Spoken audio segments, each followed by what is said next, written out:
Timmy was unfortunately struck by a boat, which left him with some pretty bad spinal damage.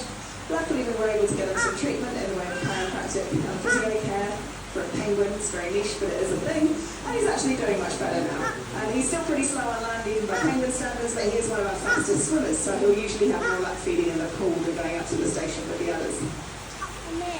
We've also got Captain. Captain had an application with another seabird, which left him with one eye.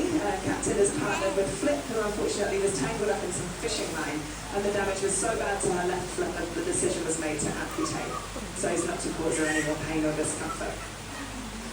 So these guys are doing great here at Penguin Cove, where our lead brings them 3 meals a day, and they don't have any predators, but out in the wild it would leave them pretty vulnerable and quite hard for them to fend for themselves. Now, it might just look like she's hanging out up there feeding a bunch of penguins having a great time, but you might be able to see that she is trying to guide who's getting what fish up there, and that's because within the colony they've all got slightly different requirements. The weights range in the colony from about 750 grams up to about 1.3 kilos, and when you're talking about small weights like that, that is actually quite a big difference in terms of their nutritional needs. So every month our penguins will do, our keepers will do a penguin weigh-in and a penguin body condition check.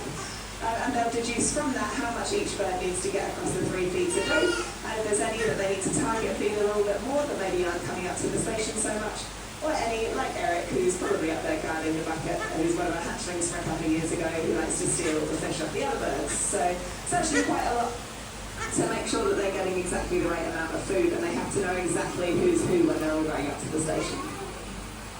The fish that they're feeding is something called